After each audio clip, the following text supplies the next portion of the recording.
Como já deu horário, nós vamos começar o webinar de hoje. Meu nome é Ichi Kurokawa, eu sou da Nippon. Conforme o convite, esse webinar é sobre um trabalho da JICA denominado Coleta de Informações da Nova Lei de Licitações e Contratos Administrativos no Brasil. Informo também a vocês que esse webinar vai ser gravado. E a duração estimada seria de 1 hora, começando agora às 2 até às 3 horas. A realização desse webinar é pela JICA do Brasil, em cooperação com o Departamento de Consultoria e Assessoria da Câmara de Comércio e Indústria Japonesa do Brasil, nas quais agradecemos o apoio, todo o apoio, inclusive o apoio de toda a estrutura da Câmara para a realização desse webinar. E a Nippon, que foi executor do trabalho, fazer a apresentação devida. Em primeiro lugar, eu queria pedir para fazer a abertura desse webinar o representante-chefe da JICA do Brasil e membro também do Departamento de Consultoria e Assessoria da Câmara, senhor Masayuki Eguchi. Eguchi-san, onegai shimasu. Boa tarde a todos. Sou Masayuki Eguchi, representante-chefe no Brasil da JICA, Agência de Cooperação Internacional do Japão. JICA é dos membros do Departamento de Consultoria e Assessoria da Câmara de Comércio e Indústria Japonesa do Brasil, como foi apresentado. Agradecemos a participação de todos nesse seminário hoje. Gostaríamos também de expressar nossa profunda gratidão à Secretaria da Câmara de Comércio e Indústria Japonesa do Brasil por seu apoio e cooperação na organização deste evento. A JICA, dentro de sua missão de cooperação internacional nos países em desenvolvimento, promove também o Programa de Apoio para a Introdução de Tecnologias e Serviços de Empresas Japonesas no intuito de contribuir para o desenvolvimento econômico e social nos países em desenvolvimento. Embora muitas empresas japonesas que utilizam este programa desejem participar no setor público brasileiro, as leis convencionais de licitações e contrato da administração pública são frequentemente consideradas complexas e difíceis para elas. No entanto, o governo brasileiro implementou em 2021 a nova lei de licitação, que foi significativamente revisada para facilitar a participação de empresas estrangeiras nas licitações públicas. Algumas entidades públicas já estão se adaptando à nova lei para as execuções. Diante dessa mudança, a JICA Brasil realizou o estudo da nova lei de licitação e contratos administrativos. O estudo inclui antecedentes sobre a introdução de nova lei, comparações com as leis anteriores, suas mudanças e análises de áreas e modalidades onde as empresas japonesas possuem vantagem e facilidade em concorrer, conforme evidenciada por casos de sucesso de licitações vencidas pelas empresas japonesas. Hoje, a Nippon Koei do Brasil, que foi contratado pela JICA, apresentará os resultados do estudo. O relatório do estudo, que está em português, será traduzido para o japonês e ambos os idiomas serão disponibilizados ao público no site da JICA em breve. Informaremos através da Câmara de Comércio e Indústria Japonesa do Brasil assim que estiverem disponíveis. Esperamos que o seminário de hoje e este estudo ajudem não apenas as empresas japonesas que utilizam os projetos da JICA, mas também a todas as empresas japonesas que atuam no Brasil. Muito obrigado pela atenção.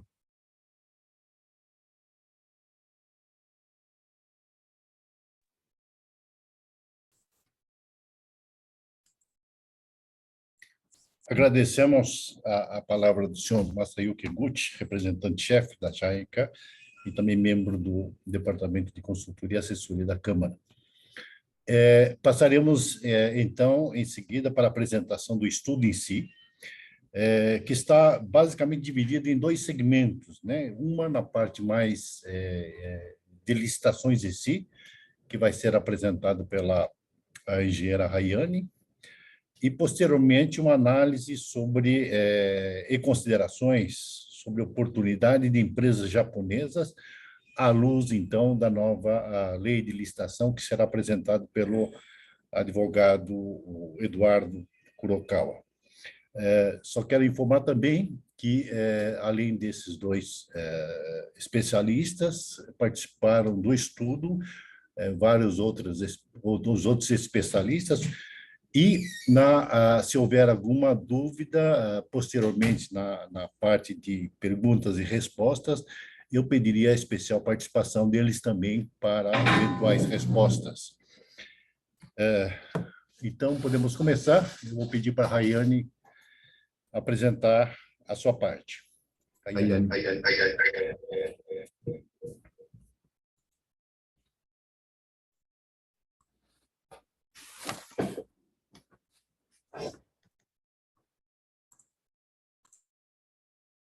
Bom, boa tarde a todos.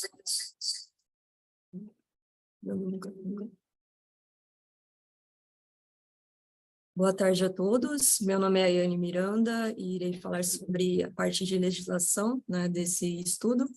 Esse estudo foi realizado pela Nippon Koei aqui do Brasil e nele nós tivemos como tema a coleta de informações da nova lei de licitações e contratos administrativos no Brasil.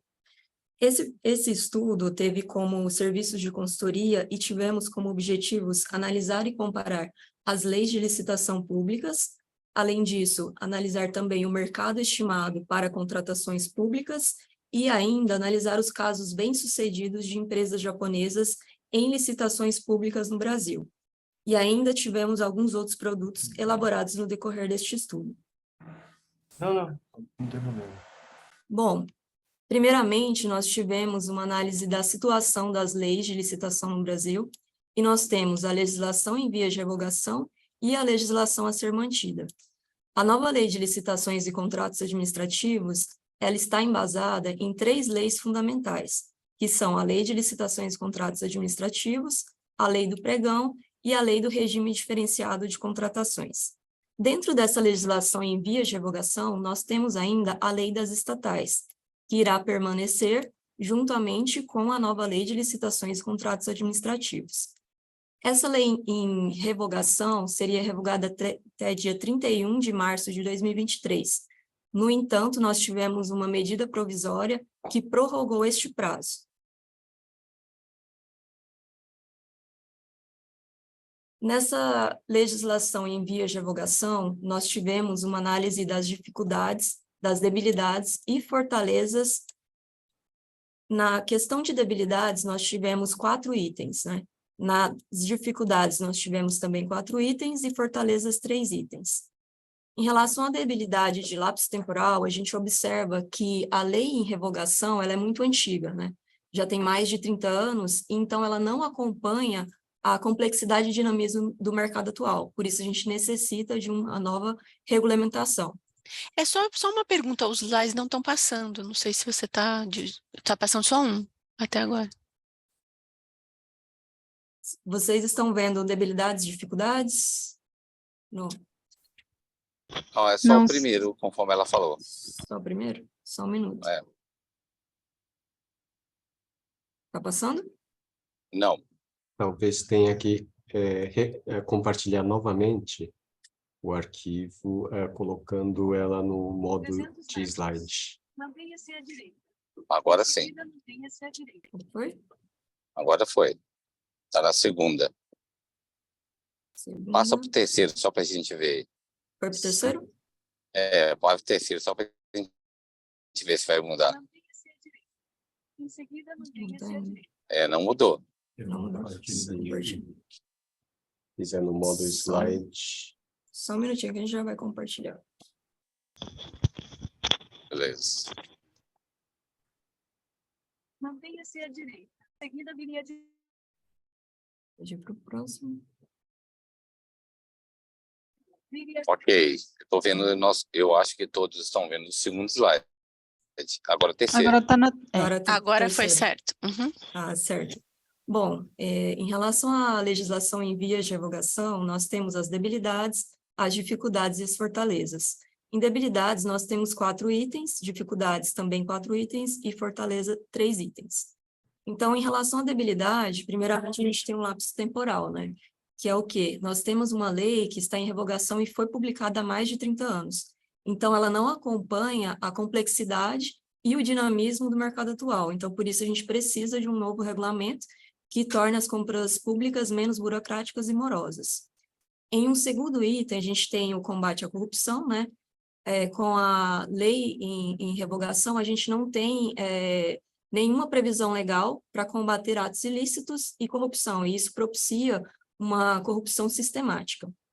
No terceiro item, nós temos o critério para definição de modalidade. Então, aqui a gente ainda tem, considerando a natureza do objeto e o valor estimado, e não se tem uma modalidade definida, né? No quarto item, nós temos a falta de abertura para inovações tecnológicas. Aqui não há uma modalidade adequada que permita uma discussão entre as empresas e troca de conhecimento relacionado a tecnologias inovadoras. Em relação a dificuldades, nós temos aqui a unificação do diploma legal. Como nós temos 3 leis, né, baseando essa diversidade, isso torna difícil, né, o entendimento pelas empresas não estabelecidas no Brasil. Em relação ao atendimento do princípio da isonomia, a gente observa que se tem um protecionismo legislativo, né, às empresas locais. Isso prejudica a introdução de bens e serviços japoneses e limita as licitações internacionais a empresas estrangeiras estabelecidas no Brasil.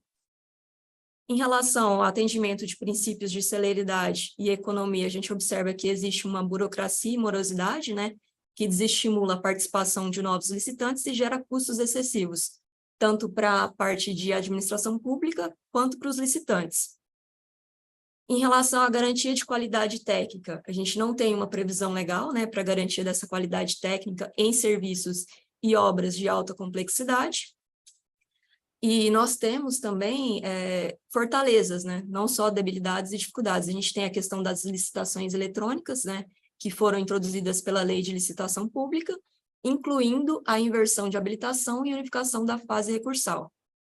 Como fortaleza também nós temos a contratação sem licitação, que são as contratações diretas, dispensa e inexigibilidade, e isso inclui a contratação de fornecedores exclusivos, e os regimes de contratação, né, que nós podemos dizer que são, como exemplo, a contratação integrada.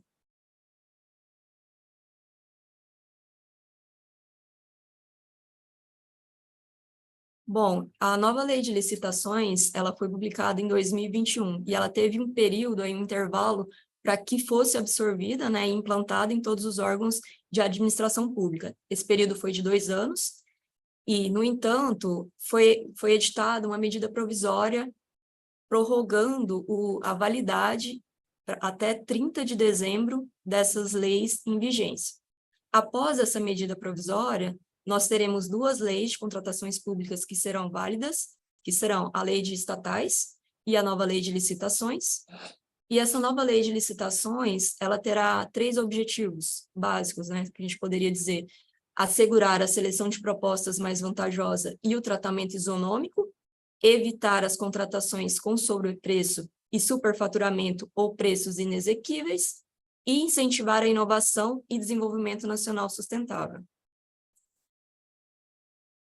E essa lei, ela tem uma abrangência, ela se aplica, em regra, à licitação pública, de administração direta, à autarquia, e aí entra União, Estados, municípios e Distrito Federal, com exceção da contratação direta, que se dá por inexigibilidade e dispensa.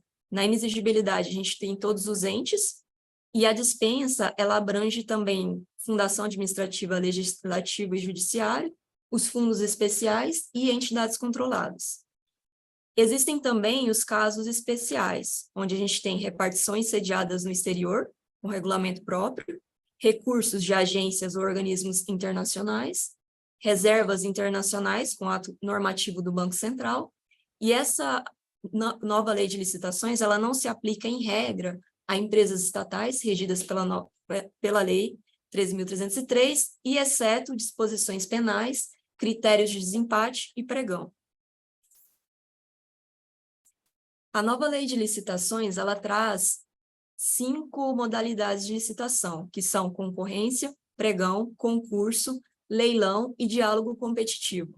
Ela exclui as modalidades de tomada de preço e convite, e tem 2 contratações diretas, que são inexigibilidade e dispensa. Na concorrência, a gente tem como objeto bens e serviços especiais de obras e serviços comuns especiais de engenharia.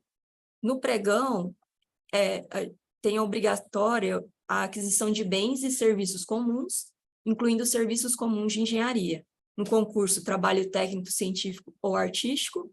Leilão, alienação de bens imóveis ou bens móveis insercíveis ou legalmente apreendidos.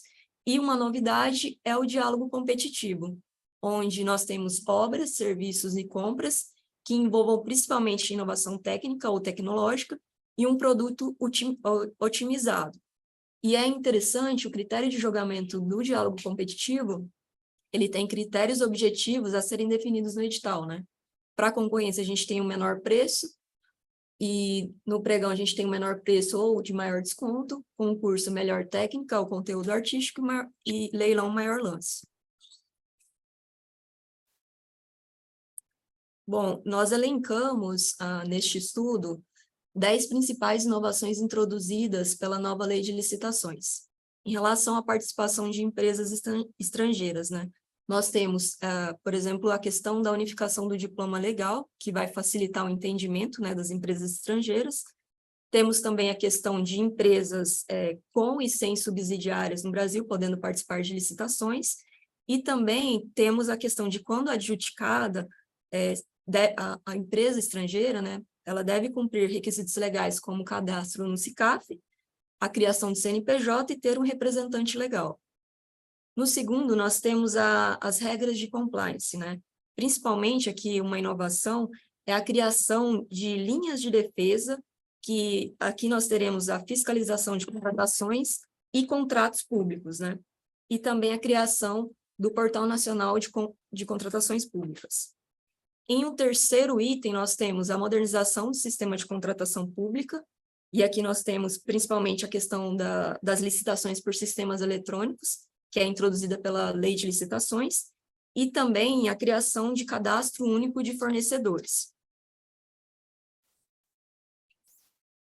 Nós temos o Portal Nacional de Contratações Públicas, né, que ele é importante porque centraliza as informações de municípios e estados referentes à questão de licitação. Em relação ao item de regimes de contratação, a gente tem aqui a contratação integrada, que entra o projeto básico, projeto executivo e obras, também a semi-integrada, onde temos o projeto executivo e as obras, e também os serviços continuados. Em relação às modalidades de licitação, nós temos como novidade o diálogo competitivo, né? Que aqui nós temos abertura para inovações tecnológicas. Em relação à celeridade processual, a gente tem aqui a inversão da habilitação e também a fase recursal sendo única. No 8º item, nós temos a cláusula de matriz de risco e de performance. Aqui a gente tem a definição de variáveis e também das responsabilidades logo no início do contrato. E a questão da performance, né? A gente tem a remuneração da contratada de acordo com o seu desempenho no contrato. Em relação ao estudo técnico preliminar, a gente tem agora esse estudo que dá base para o anteprojeto de engenharia. E aqui, por exemplo, as empresas japonesas elas podem demonstrar de uma forma precoce os benefícios a longo prazo de produtos e serviços em obras públicas, por exemplo. Em relação à vigência, né, dos contratos, tem-se uma ampliação dessa vigência, que antes era de 10 anos, agora passa a ser até 35 anos em investimentos.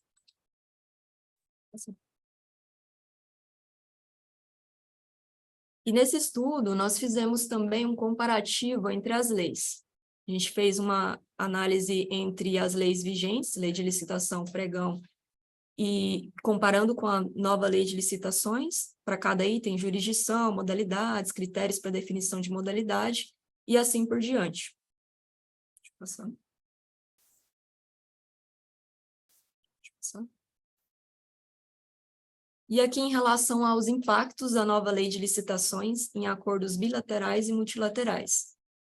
Não é esperado, né, um forte impacto pela nova lei de licitações nas contratações provenientes de empréstimo. E aqui a gente pode admitir, né, os procedimentos de contratação da mutuante, doador, ou outras condições de contratação. E aí um exemplo a gente pode dizer sobre cláusulas de contratos de empréstimo, como, por exemplo, da GIZ, onde ela admite somente, por exemplo, empresas alemãs. E aí isso poderia entrar aqui a questão da JICA.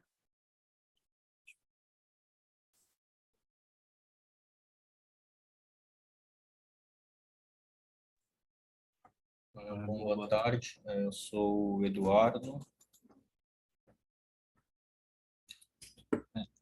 Acho que vocês estão conseguindo me ouvir. Eu sou o Eduardo, eu vou estar apresentando o restante do nosso estudo. Então, além da análise jurídica, a gente fez um levantamento do orçamento de licitações públicas nos últimos anos. Esses dados que vocês estão vendo na tela são do portal da transparência, né? Então, basicamente o que ele diz, né? Começando pelo quadro de cima, né? Sobre a quantidade de licitações por ano em 2022, que está em negrito, a gente pode perceber que houveram 20.266 contratações públicas, né? E desde o começo da pandemia, que foi em 2021, houve um decréscimo assíduo do número de contratações, né? Então, a gente vinha de mais de 100 mil contratações por ano. Durante a pandemia, esse número caiu de uma forma abrupta e esse ano a tendência é que voltem a subir o número de contratações do Estado. Em relação ao valor dessas contratações, né, então em 19 e 20 foram mais ou menos 100 bilhões de reais contratados. No primeiro ano de pandemia houve um decréscimo. Ano passado houve um forte aumento do valor de contratação. Esse ano a gente espera que seja um pouco melhor do que o ano de 2020. Essas contratações da administração pública, elas foram feitas pelas modalidades de licitação, ou, em sua grande maioria, pelas modalidades de licitação, que vocês podem ver no quadro abaixo na esquerda. Então, a gente pode observar que a modalidade de licitação mais utilizada no Brasil até o ano de 2022, até o começo do ano de 2023, foi pregão eletrônico, né? Quase 87% das contratações, seguido de inexigibilidade e dispensa de licitação. Em relação aos órgãos ou às entidades que realizaram essas contratações, né, o grande destaque está para o Ministério da Defesa, que é, em grande parte, o Exército, né, seguido pelo Ministério da Saúde e Ministério da Educação. No quadro a seguir, a gente montou um cenário, ainda que seja bastante difícil com essas mudanças políticas, fazer algum cenário assertivo econômico, de qual pode ser o potencial mercado de licitações públicas nos próximos anos. Então, nesse quadro de cima, considerando que o PIB do Brasil em 2022, na verdade, foi 9,9 trilhões, no Brasil, o investimento em infraestrutura tem sido ao redor, ou em 2022, foi de 1,8% do PIB. Esse 1,8% do PIB é dividido entre o setor público e privado. O setor privado investe mais atualmente em infraestrutura do que o setor público. No caso de 22, 1,24% foi feito pelo setor privado e 0,63% pelo setor público. Esse investimento equivale a 183 bilhões de reais, e a fatia do setor público foi 60 bilhões. Então, para o ano de 23, imaginando, né, que um possível cenário tendencial é um crescimento do PIB parecido com os últimos anos, o valor de licitações públicas para a infraestrutura seria na casa de 80 bilhões, e para o ano de 24, algo em torno de 100 bilhões. É importante ressaltar que, de acordo com o BID, né, o relatório de infraestrutura do BID do Brasil, o investimento necessário para, de fato, melhorar a infraestrutura no Brasil é muito maior que isso. Então, aqui nesse quadro de baixo, vocês podem ver os números. Em milhões de dólares, né? E a soma de todos, com certeza, ultrapasse muito esses 100 bilhões que estimamos que o Brasil vai estar investindo. Bom, dando sequência ao nosso estudo, também realizamos um levantamento da participação das empresas japonesas em licitações públicas. Então, o primeiro passo da nossa análise foi um levantamento de dados secundários, onde a gente identificou 290 empresas japonesas no Brasil. Depois disso, nós classificamos essas 290 empresas em 9 setores. Esses setores foram definidos com base no código KINAI, e são eles a agricultura, a educação, comunicação, indústria, infraestrutura, saúde, tecnologia, cultura e outros.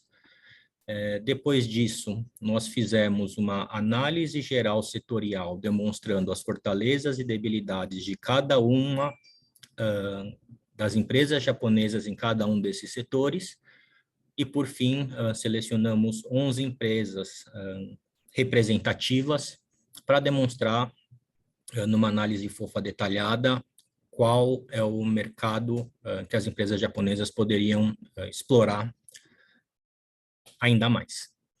Então, em resumo dessas 290 empresas que a gente selecionou, a gente pôde verificar que 66 delas participam de licitações públicas, né? Todos esses dados basicamente foram tirados do portal da transparência, né? Ou de sistemas de diários oficiais, então são todos dados públicos, né? E esses dados demonstraram que no setor da agricultura, as empresas não demonstraram participação em licitação pública. De comunicação, das 8 empresas que a gente identificou, 6 possuem algum tipo de atuação em licitação pública. No setor de cultura, das 3 empresas, nenhuma tem participado. De educação, das 2 empresas, nenhuma tem participado. De infraestrutura, das 41 empresas que a gente identificou, 24 ou 60% tem alguma participação. Na área de infra, das 68 empresas identificadas, 10 têm participação em licitações públicas, o que dá 15%. No setor de saúde, das 28 empresas que a gente identificou, 11 têm alguma participação, ao redor de 40%. De tecnologia, das 20 empresas, só uma tem participado, 5%. E de outras, as outras 110, 14 têm participado de licitações. Uma observação, como não foi possível a autorização divulgação desses dados, né? As informações de cada empresa não vão estar, ou os dados de cada empresa não vão estar sendo disponibilizadas, né, para os participantes que tiverem interesse. Bom, de uma forma geral, analisando esse gráfico de redes que vocês podem ver, a gente pode ver que a maior participação das empresas japonesas em relação a processos adjudicados está no setor da saúde, né? Especificamente em inexigibilidade de licitação e também em pregão eletrônico. Outro ponto de destaque são os processos de dispensa de licitação, né? Onde a gente tem as empresas de tecnologia e da saúde em destaque, assim como no caso de infraestrutura, é o único segmento onde as empresas japonesas têm participado na modalidade concorrência, né? Lembrando, como foi explicado pela Ayane, os casos de dispensa e inexigibilidade de licitação são contratações diretas pela administração pública. No caso do pregão, em resumo, é a contratação de bens comuns, né? Que são bens industrializados, né? De acordo com a lei, são os bens que as especificações técnicas podem ser previamente definidas, né? E no caso da concorrência, que são os serviços considerados especiais pela lei, né? Com uma avaliação um pouco mais diferente, sendo técnica e preço ao invés, né? Da competição por preço do pregão, a gente tem essas empresas de infraestrutura. Sobre a análise fofa, então, que a gente fez no geral das empresas japonesas, começando pelas fortalezas aqui das empresas, nós notamos que, em geral, as empresas japonesas possuem uma mão de obra muito especializada, a inovação tecnológica sempre está presente nos seus bens e serviços, e tem um setor industrial muito forte. Os bens comuns, como eles incluem essa capacidade de tecnologia, eles têm muita pouca concorrência, né, o que facilita esse tipo de contratação direta. Existe preços competitivos, no caso de empresas já estabelecidas no Brasil, com manufatura nacional, e tem uma atuação significativa nos casos de inexigibilidade e dispensa de licitação. Em relação às fraquezas, a principal é o idioma, os preços não competitivos, né, nos casos das empresas que não são estabelecidas no Brasil. Na modalidade pregão, não há participação de empresas japonesas no setor agrícola e educação. Em relação ao diálogo competitivo, é necessário que as empresas japonesas conheçam as entidades públicas a fundo para dar publicidade às suas tecnologias e viabilizar a contratação de contratos administrativos por essa modalidade de licitação. No caso de inexigibilidade, em regra, a atuação das empresas japonesas é dos grandes conglomerados, né? Então, seria bom expandir essa participação. E em relação à gama de produtos e serviços, ela é limitado, né? E diversificar é sempre de bom grado. No caso das oportunidades para as empresas japonesas, né? A gente realçou a participação das empresas japonesas com seus produtos e serviços através de empresas nacionais nas licitações públicas, os serviços de assessoria técnica a partir de mão de obra qualificado, a implementação de projetos pilotos, principalmente para agricultura e infraestrutura, a introdução ou expansão no fornecimento de bens e serviços de alto nível tecnológico, né, na dispensa, inexigibilidade e no diálogo competitivo.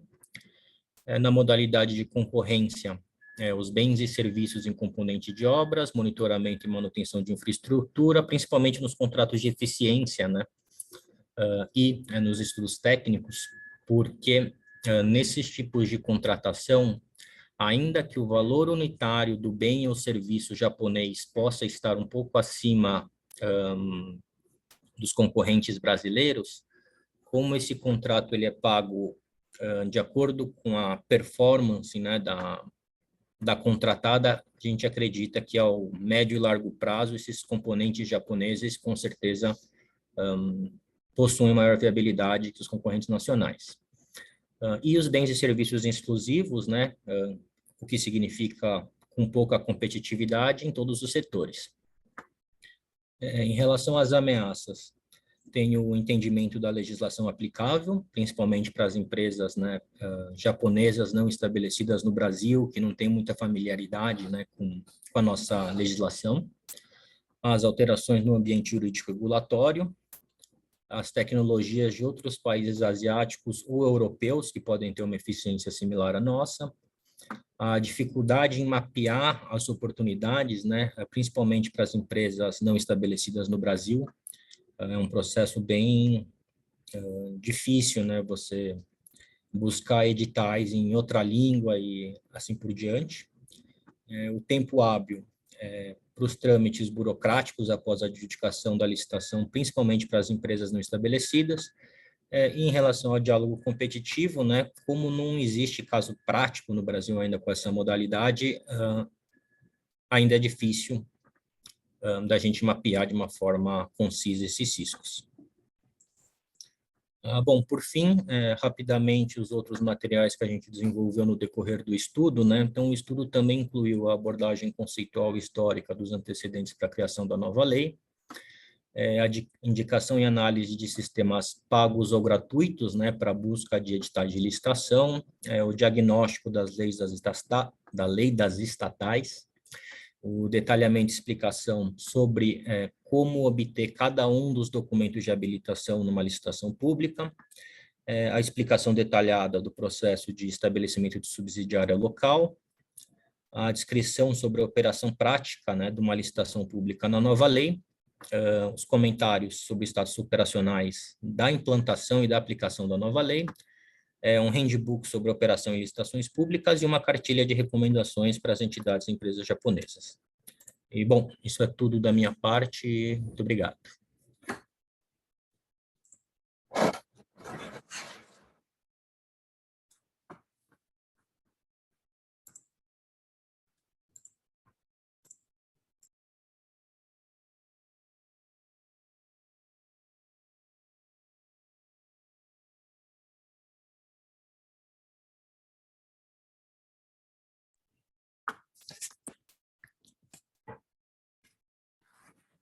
Muito obrigado pela a Yane e pelo Eduardo pela apresentação. Eu sei que, devido ao tempo, a apresentação está bastante resumida, mas, conforme explicado pelo representante, esse estudo deverá ser disponibilizado a todos após a publicação pela JICA. Eu queria solicitar para todos, foi disponibilizado uma enquete da avaliação desse webinar, nas quais pedirei encarecidamente que todos pudessem preencher, e não esquecer de colocar o e-mail, o seu e-mail no enquete. Esse e-mail vai servir para envio eventual do relatório completo quando na sua disponibilização. Então, é uma observação importante, né? Não se esquecer de colocar o e-mail para que a JICA possa enviá-lo o relatório completo. E vamos entrar na parte de perguntas e respostas, onde o Eduardo, a Yane e outras pessoas, componentes da equipe, irão responder dentro da possibilidade.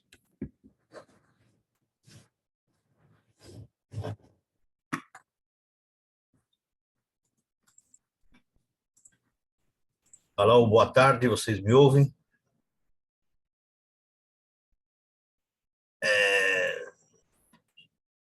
Sou Pedro Sugai. Gostaria de perguntar para vocês se vocês avaliaram... Bom, se houver alguma dúvida ou comentário em relação à nossa apresentação ou o escopo do estudo, a gente está disponível para responder. Ok. Eu gostaria de saber de vocês se vocês fizeram um levantamento dos prazos, em se tratando de obras de engenharia, se vocês avaliaram os prazos regulares para a inscrição das empresas japonesas junto ao CREA, São Paulo, CREA de outros estados, do sistema Confea. Pedro, boa tarde. Eu tive um problema no áudio, mas se eu entendi bem, a pergunta é em relação ao registro no CREA das empresas japonesas. Confere? A avaliação dos prazos necessários. Tá, de acordo com a nova lei de licitações, bom, primeiro a gente precisa reforçar que qualquer empresa estabelecida ou não no Brasil, estrangeira, ela pode participar com a nova lei nessas licitações.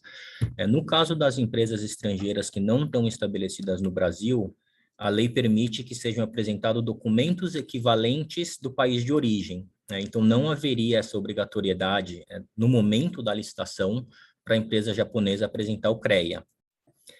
Caso a empresa japonesa seja adjudicada, aí sim ela teria que apresentar tais documentações.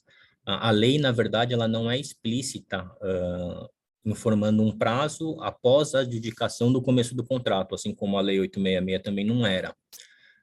Mas para efeito de participação de licitação, as empresas não estabelecidas não teriam essa necessidade de apresentar o CREA.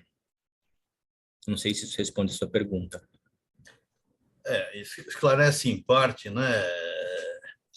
Mas o que, ao final das contas, acaba acontecendo quando alguma empresa é adjudicada, ela tem um certo prazo que é 30, sendo generoso, 60 dias para a inscrição do seu CNPJ. E, para início de atividade técnica, ela precisa apresentar o recolhimento de anotação de responsabilidade técnica, que é a dita ART. Perfeito. Então, como na minha avaliação, tá? Para você registrar uma empresa aqui no Brasil, precisaríamos aí de coisa de mais de ano para internalizar essa documentação. Então, as empresas japonesas que têm intenção de vir para cá já precisam ir se antecipando, trazendo as suas documentações, né? Quando houver essa oportunidade, eles estejam com a inscrição pronta. Caso contrário, ela vai ter que se consorciar com empresas nacionais. E, desculpa falar, eu sou brasileiro, mas o brasileiro, ele acaba tirando vantagem dessa parceria. Esse que é o meu entendimento, tá? Então, em resumo, as empresas japonesas que têm interesse, eu acho que já precisam se movimentar para fazer o cadastro, tá? E é claro, fazendo o cadastro, ela já vai correndo com a documentação, né? Tá?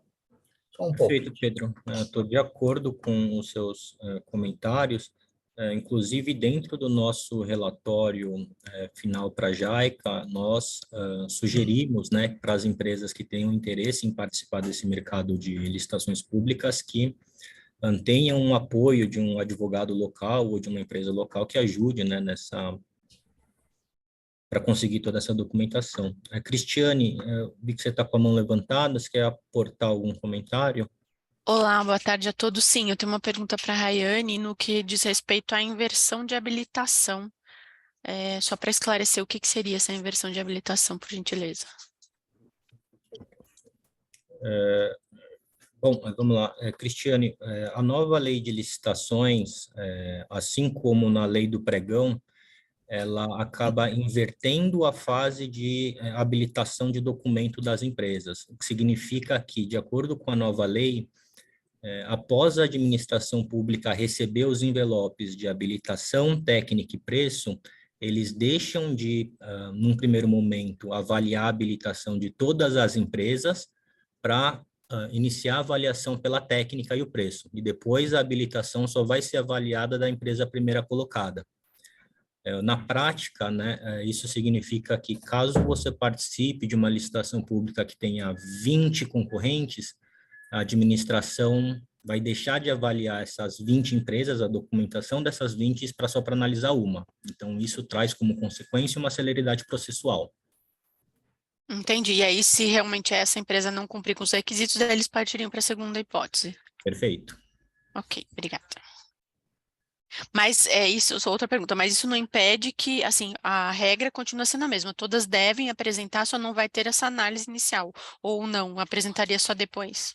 Não, todas devem apresentar. Ah, entendi. Ok.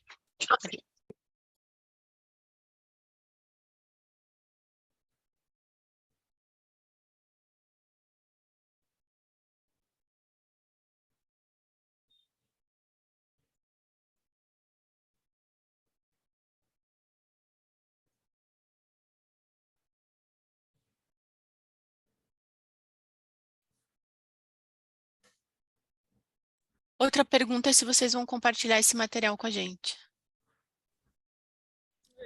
Vai ser compartilhado. Ótimo, obrigada. Bom, se alguém mais tiver alguma pergunta ou algum comentário, a gente está à disposição.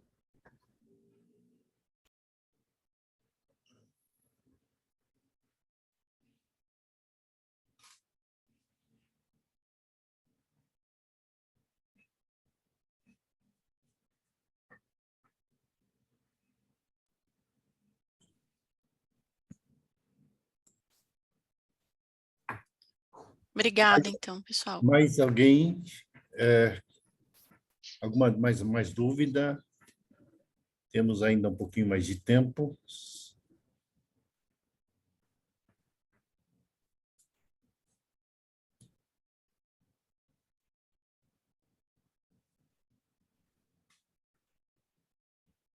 Bom, se não tiver, nós, em nome da JICA, da Câmara, nós queremos agradecer novamente a participação de todos.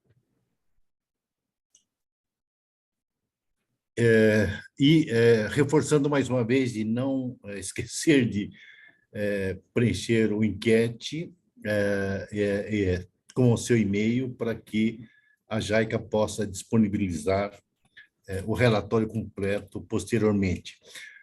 O relatório, a apresentação em si, a Câmara vai disponibilizar em devido tempo. Seria relativamente curto, mas vai ter um procedimento interno para disponibilização. Então, a apresentação vai ser disponibilizada dessa forma. Não sei se pela JICA, eu não sei se o senhor Eguchi ou a senhora Saito gostaria de fazer alguma consideração final?